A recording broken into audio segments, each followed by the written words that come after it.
My name is Marcus. Just like you, I was a slave. Detroit Become Human is the latest game from Quantic Dream. This French adventure game developer is responsible for the excellent Heavy Rain and decent Beyond Two Souls. So we were eager to check out this brand new PlayStation 4 exclusive. This is the top-of-the-range household assistant. It cooks 10,000 different dishes. Come on, Zoe, let's go. 200 languages and dialects. And handles... Detroit Become Human takes place in the year 2038. Androids have become just as mainstream as iPhones are today. This futuristic society uses androids to do the things they don't want to do themselves. You play the game through the eyes of 3 different androids. Kara is a maid in a household with an abusive father.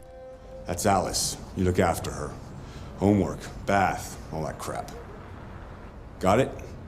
Yes, Todd. Get started down here, then you do upstairs. Marcus takes care of an old friendly gentleman.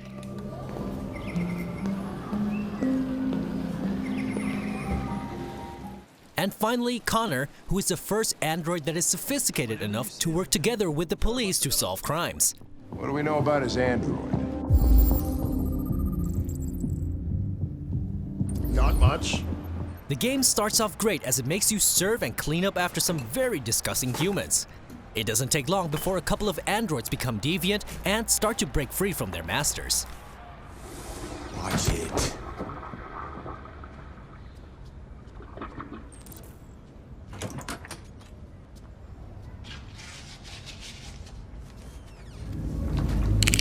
Magnificent, isn't it? One of the first intelligent models developed by CyberLife. Young and beautiful forever. Detroit Become Human is a technological powerhouse.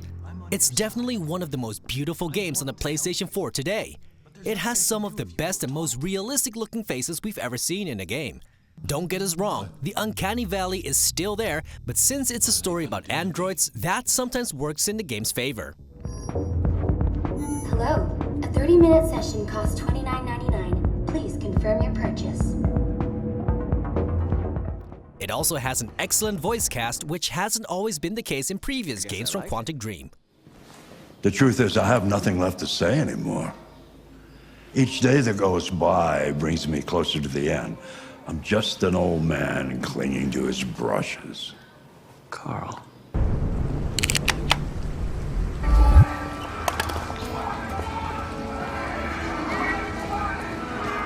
Detroit Become Human is very much about the story, and gamers who expect lots of exciting gameplay will be disappointed.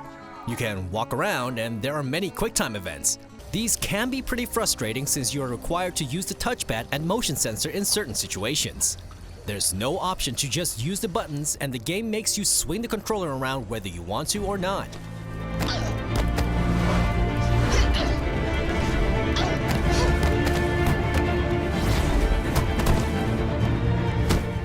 There's also a pretty interesting time rewind mechanic that helps you with crime scene investigation and certain jumping puzzles.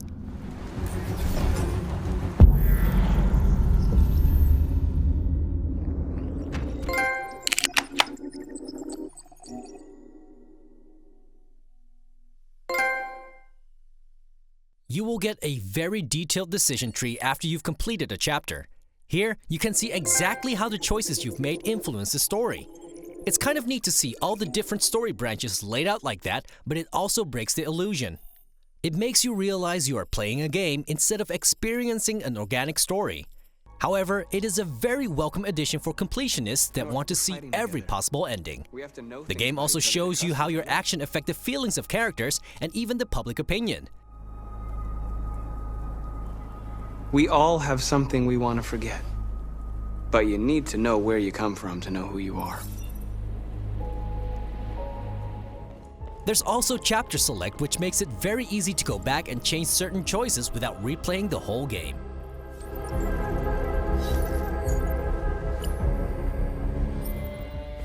We could have solved this case. We just needed more time. Out of the 3 stories, we liked our time with Detective Connor the most. It's the most grounded story, and you actually care about this android and his grumpy human partner Anderson. It reminded us of the best parts of Heavy Rain. I understand that some people are not comfortable in the presence of androids, but I am perfectly comfortable. Now back off before I crush you like an empty beer can. The story of Kara is fine, although it does have a few cheesy moments. However, the game completely loses the plot when it comes to Marcus. Here the developers bit off more than they could chew by focusing on heavy subjects like civil rights, free will, and religion. This is handled poorly with references to slavery that are very on the nose.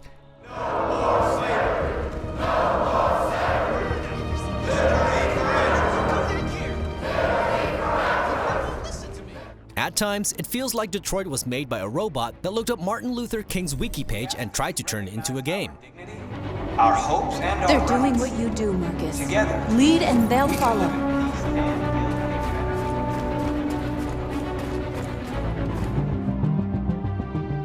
Detroit Become Human is the most gorgeous adventure game we've ever played. The story starts off very strong but starts to unravel towards the end.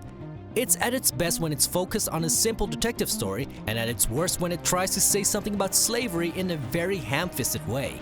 However, the flowchart is a nice inclusion and adds a lot of replayability. But that means you will have to sit through a lot of cringe-worthy scenes all over again.